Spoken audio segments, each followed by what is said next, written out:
En este programa te diremos dónde se diagnostican las enfermedades raras como porfiria aguda intermitente o síndrome de Rett. Te revelaremos lo que hace la psicología para apoyar el difícil camino que recorre una persona con un padecimiento de este tipo. Y conoceremos la extraordinaria historia del primer trasplante de útero en México.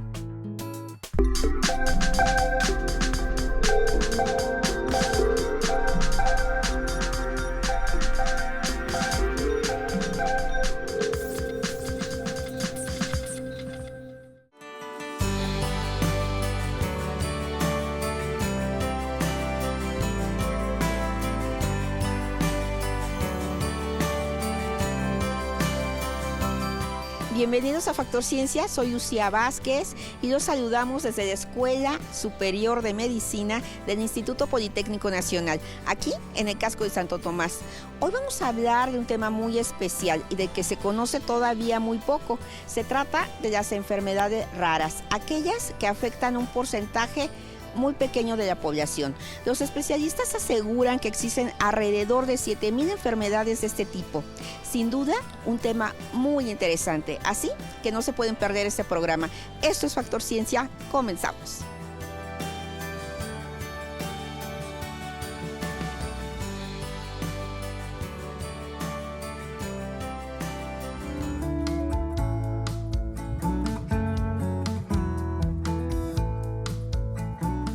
Después de Albert Einstein, el físico más reconocido en todo el mundo ha sido Stephen Hawking, no solo por su extraordinaria inteligencia, sino también por sus teorías como el origen del universo, el tiempo y el espacio, los hoyos negros.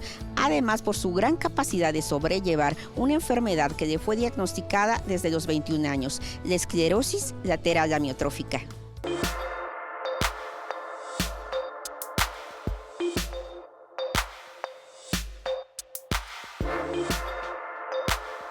Bueno, es una enfermedad rara porque se presenta entre 1 y 3 casos por 100,000 habitantes. Hay sitios donde es más frecuente, pero lo general es así, que se caracteriza porque hay una pérdida de la capacidad del movimiento voluntario. Esto de las personas poco a poco van perdiendo la función del movimiento, sin que en la mayor parte de los casos se afecte la capacidad intelectual. Se habla de causas genéticas, de sello que es un porcentaje muy pequeño, un 10% aproximadamente, y las causas esporádicas en las que sinceramente no tenemos hasta este momento una certeza de por qué la enfermedad ocurre. Desafortunadamente no hay en este momento un tratamiento que pueda parar la enfermedad. Se han intentado muchas cosas, hay muchos tratamientos en experimentación, en estudio, incluso en estudios ya en personas. Los medicamentos que se han usado hasta este momento lo que han logrado es detener un poco el tiempo de llegada a que una persona requiera de un apoyo de ventilación. Es que las personas tienen problemas para poder respirar porque sus músculos ya no los pueden mover. Requieren de usar un ventilador, un aparato externo que les ayude a respirar para poder vivir. Cuando eso ocurre, se tiene que hacer una traqueostomía porque sabemos que el uso del ventilador va a ser por meses o incluso años. Nadie se muere propiamente por la enfermedad, se muere de complicaciones relacionadas a la inmovilización. ¿Cuáles son estas complicaciones? La neumonía, las escaras, o sea, las llagas que se forman por el tiempo en que uno está acostado en una sola posición, y eso condiciona lesiones en la piel y después en el músculo y pueden llegar hasta hueso. Y el otro aspecto fundamental es la nutrición. Así como la persona no puede respirar, tampoco puede deglutir. La enfermedad constituye una tragedia, definitivamente, porque sabemos que no hay un retorno de ella. Sabemos que es una condena a muerte. Pero de ese paso, de que es una tragedia, a decidir que la voy a vivir y que voy a intentar hacer mi vida lo mejor posible, esa es la diferencia. Desde que se hace el diagnóstico 1 o 2 años hasta vivir como Stephen Hawking, que vivió desde los 21 años hasta su muerte apenas en la actualidad. Entonces, eres el caso extremo, ¿no? de los cuidados y de cómo una persona que tiene esos cuidados de una forma, pues usando la tecnología a su máximo nivel, puede ir muchísimo tiempo. Él, desde ya hace muchos años, era incapaz de poder respirar por sí mismo, de poder valerse por sí mismo. Él usaba una silla especial que le permitía desplazarse con apenas un esbozo de movimiento de sus dedos o de alguna parte de su cuerpo. Y por supuesto que tenía siempre alguien que le estaba acompañando y ayudando. Y además él tenía un propósito muy importante de vida para hacerlo. Sus estudios, sus investigaciones tenían muchos alicientes y definitivamente una persona que se denomina con mucha resiliencia. Esa capacidad de tener obstáculos y de que no importa los obstáculos, seguir adelante.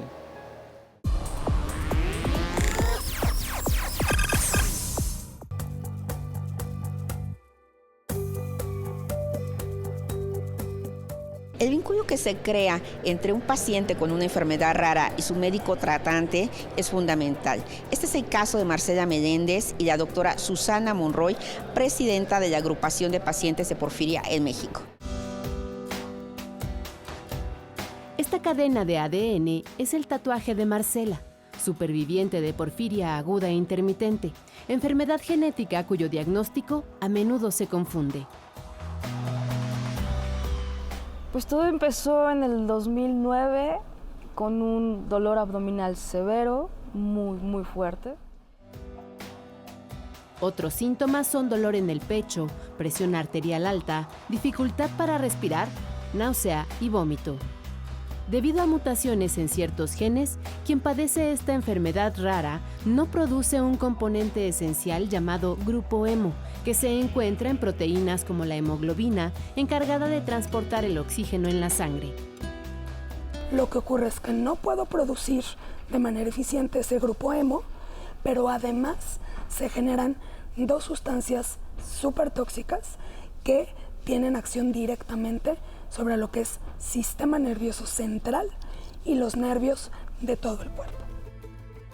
Este padecimiento metabólico se presenta principalmente en personas mayores de 30 años, de manera intermitente, con periodos de estabilidad y otros de crisis sumamente graves.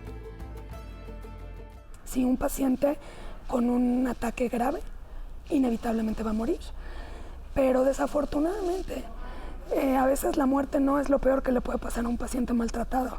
O sea, un paciente que tenía una vida normal, en un episodio de ataque no tratado, puede quedar paralizado. Marcela recuerda cómo su cuerpo se inmovilizó. Ya no movía brazos, ya no movía piernas, estaba perdiendo un poco de la situación de poder respirar al 100%. Consultó una serie de médicos antes de ser diagnosticada correctamente. El doctor, el neurólogo me dice, tienes porfiria, y ahí fue la búsqueda del especialista. Y fue cuando llegamos con la doctora Susana Monroy. El tratamiento es a base de fármacos durante los periodos de crisis. Una manera de reprimir la producción de esas sustancias tóxicas es dándole al paciente directamente por la vena un compuesto de grupo hemo. Entonces, esa vía metabólica cree que cumplió con su función porque nuevamente restituyó sus niveles de grupo hemo en hígado, en nervios, en médula ósea, en todo el organismo, y ahí se detiene la producción de sustancias tóxicas. A esto se suma una buena alimentación, evitar alcohol, tabaco, estresores, y muchas veces se requiere una gran fortaleza para comenzar de cero. Volví a gatear, volví a aprender a agarrar una cuchara, un tenedor, a cortar la carne. Tengo un hijo que está en ese proceso y me veo yo de 20 y tantos años haciéndolo, y mi hijo apenas tiene 3, ¿no?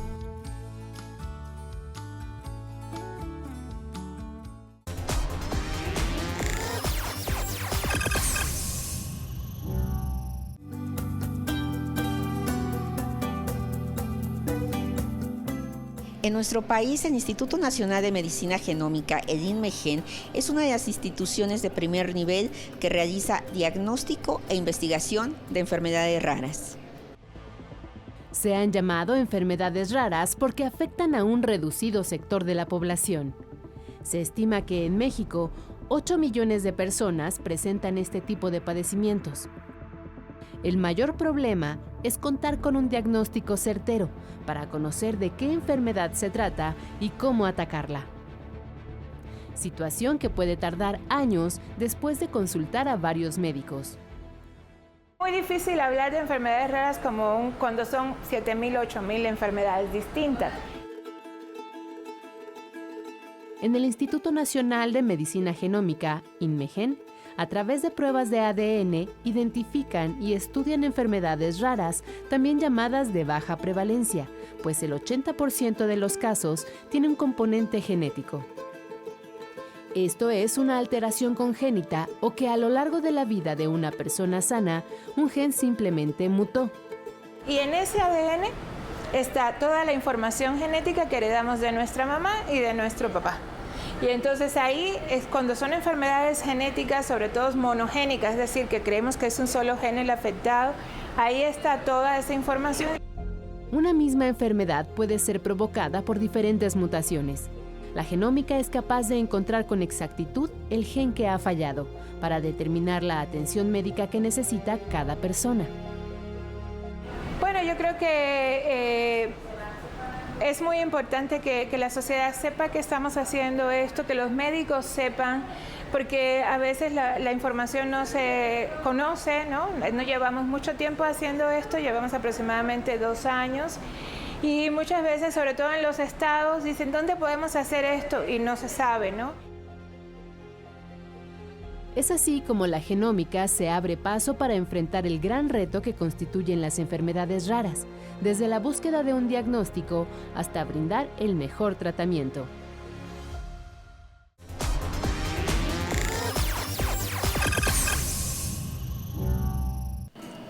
Seguimos en Factor Ciencia y ahora nos encontramos con la doctora Carmen Palacio Reyes.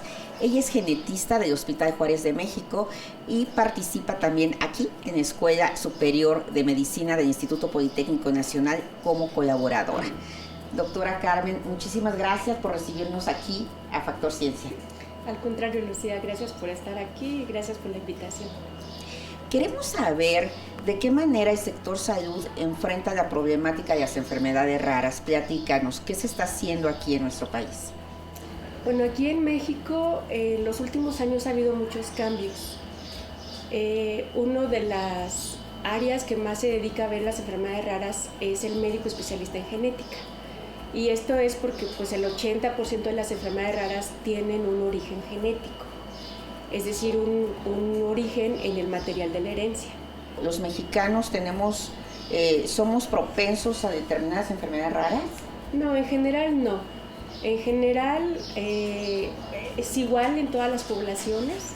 Hay a veces algunas diferencias en la frecuencia de una u otra porque, bueno, las enfermedades raras son muchísimas. Se calcula que hay aproximadamente 7,000 y este número puede incluso ser, se estima que pueda ser mucho mayor. Si bien las enfermedades raras afectan a un porcentaje mínimo de la población, ¿qué pasa con los medicamentos? ¿Los hay? ¿Son caros? ¿Están a disposición en el sector salud? ¿Qué pasa ahí, Carmen? Bueno, eso ha cambiado poco a poco y yo creo que va a ir cambiando más y a una velocidad mayor. Actualmente aquí en México se cuenta con tratamiento para 54 enfermedades. Sí, hay 54 fármacos autorizados por la COFEPRIS.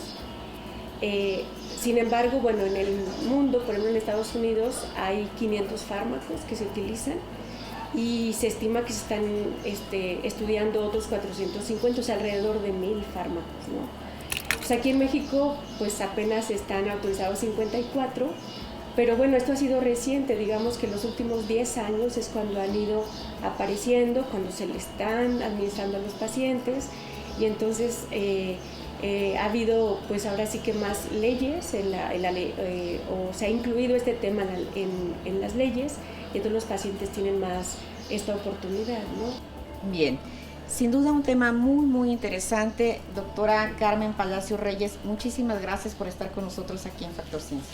Al contrario, Lucía, un gusto.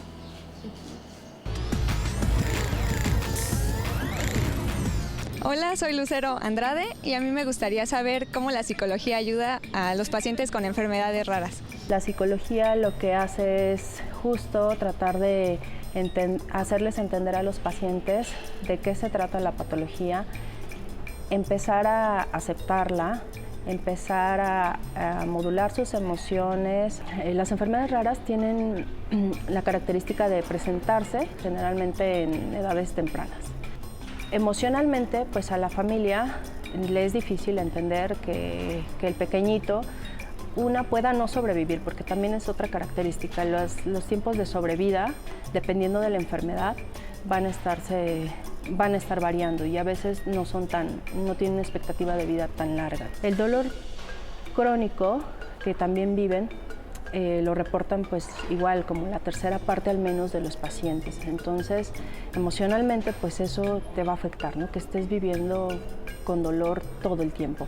Y lógicamente pues viene muchos sentimientos de frustración, de desesperanza, de tristeza, pero después de eso pueden venir también sentimientos de sentir que no pasa nada, ¿no? Como de detener y decir, bueno, pues no es tan grave, no me está pasando, porque en realidad también es una forma de afrontarlo. Y después vienen otras fases ya de comprensión de la enfermedad, de aceptación de la enfermedad, y entonces te apegas a los tratamientos. Y el otro punto también que han hecho los psicólogos es generar redes. Los grupos de apoyo de diferentes patologías han servido mucho, porque las personas ya no se van sintiendo solas, van diciendo, bueno, no soy el único que padece esta enfermedad, o mi hijo no es el único que padece esta enfermedad, ¿no? Sino que ahora conoces a otras personas y vas diciendo, bueno, yo he pasado esto, yo he probado esto, he ido a tal hospital, aquí me atendieron de esta forma. Vas haciendo como estas redes y a veces se hacen hasta amigos, ¿no? Y la gente, pues, empieza a ver cierta luz, cierta esperanza y buenas expectativas, y eso es favorable porque el hecho de que puedas manejar el estrés de una forma adecuada va a hacer que tus respuestas inmunológicas desfavorables a tu organismo disminuyan y entonces pues eso te ayude a ti a defenderte o a desgastarte menos con una enfermedad rara.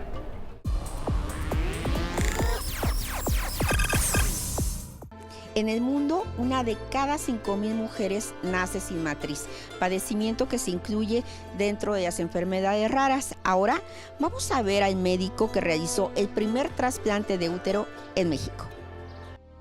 Esta es una historia de compromiso, generosidad y profunda entrega a la ciencia. Inició en Chihuahua en diciembre de 2011. Recibo una consulta que nosotros llamamos de primera vez a una jovencita que acude de 19 años por nunca haber tenido un periodo menstrual. Ella llevaba exámenes de laboratorio, hormonas, sonografías, hasta una resonancia magnética, en donde el diagnóstico no estaba claro. El doctor Jaime Escárcega le propuso a la joven una laparoscopía para visualizar el estado de sus órganos. El diagnóstico no fue afortunado. Ausencia de matriz. Síndrome Mayer-Rokitansky-Kuster-Hauser.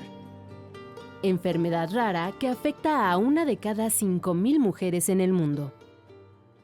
El síndrome de Rokitansky es un padecimiento en el cual estas personas tienen solamente 2 tercios inferiores de la vagina, les falta el tercio superior, no tienen útero, pueden tener los ovarios completamente normales, pueden tener las trompas o vestigios de estas.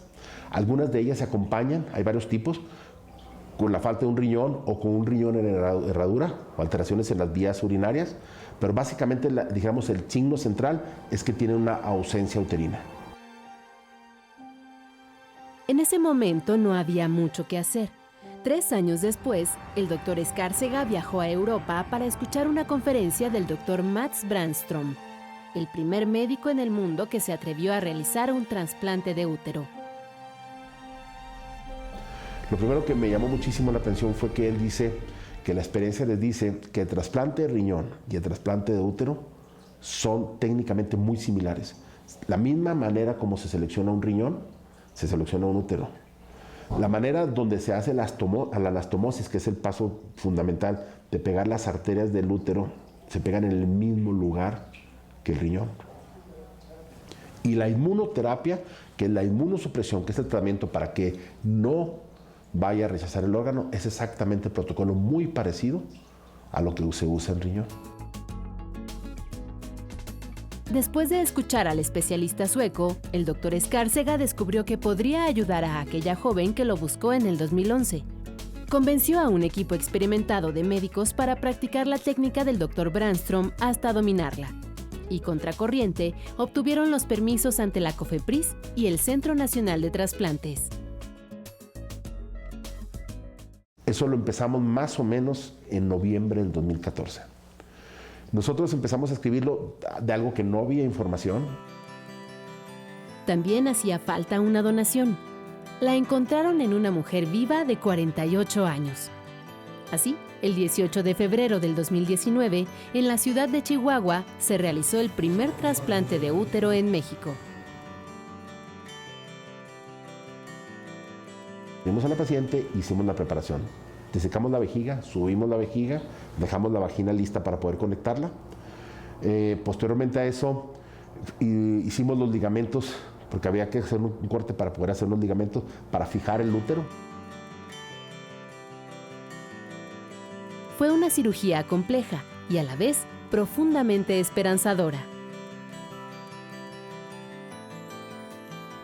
Fue muy emotivo, te lo digo, me dio mucha emoción ver en el momento que abrieron la primera arteria y que el útero estaba pues aplastadito porque no tenía sangre, en el momento cómo se expandió porque empezó el flujo a estar adentro, lo que nos indica que tiene una irrigación perfecta. Ahora se espera que la joven menstrue para generar la posibilidad de que se convierta en madre.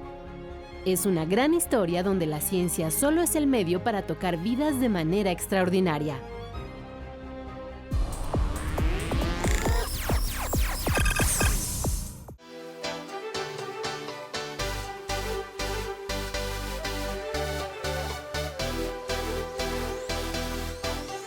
El síndrome de Rett es una enfermedad sin cura que afecta el desarrollo cerebral de las niñas. Son pequeñas que aparentemente nacen sanas, pero con el paso de los meses van teniendo un retroceso en sus movimientos y en el lenguaje.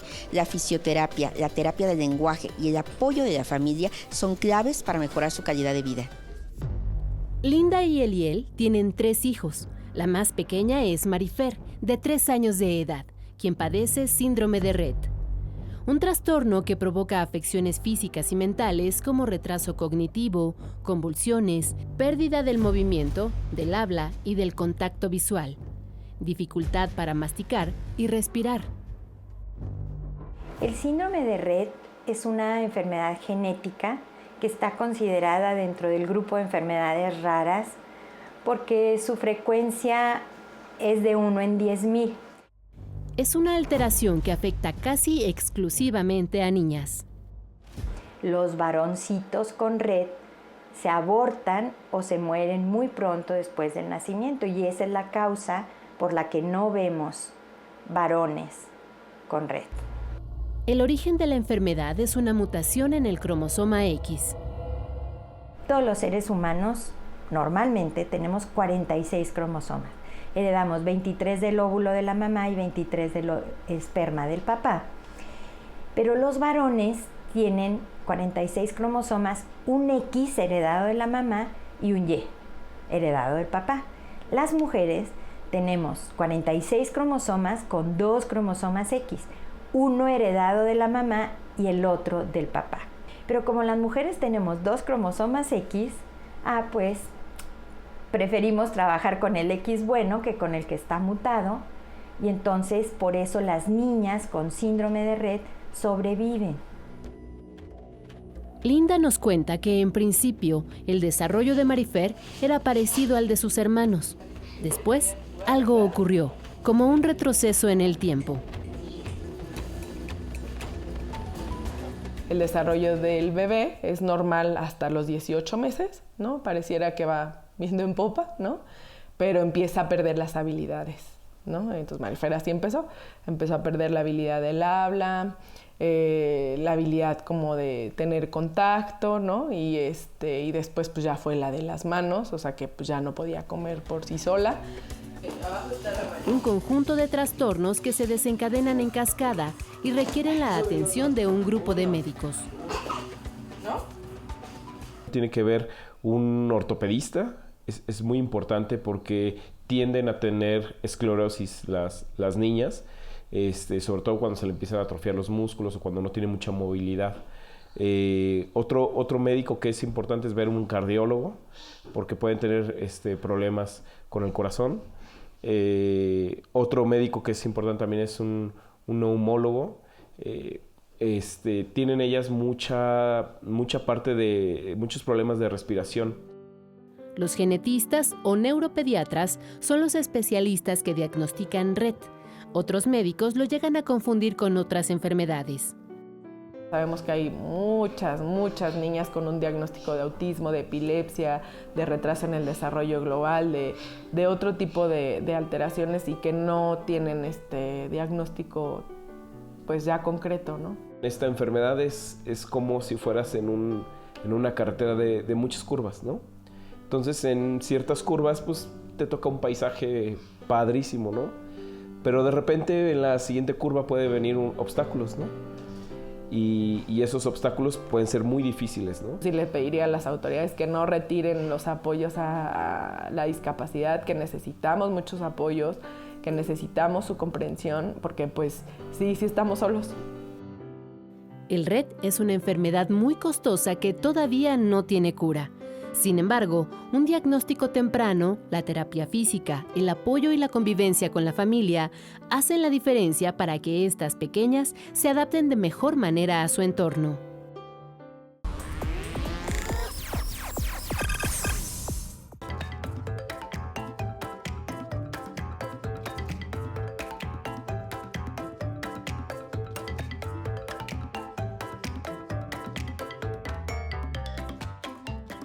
Espero que este programa nos haya servido para reflexionar sobre el gran reto que representan las enfermedades raras en el mundo. Nosotros nos despedimos desde la Escuela Superior de Medicina del Instituto Politécnico Nacional. No olviden seguirnos a través de Facebook, Twitter, visitar nuestro portal o descargar cualquiera de nuestros contenidos a través de iTunes. Nosotros seguimos investigando lo que ocurre en el mundo de la ciencia y la tecnología para llevarlo hasta su pantalla. Yo soy Lucía Vázquez, esto fue Factor Ciencia, hasta la próxima.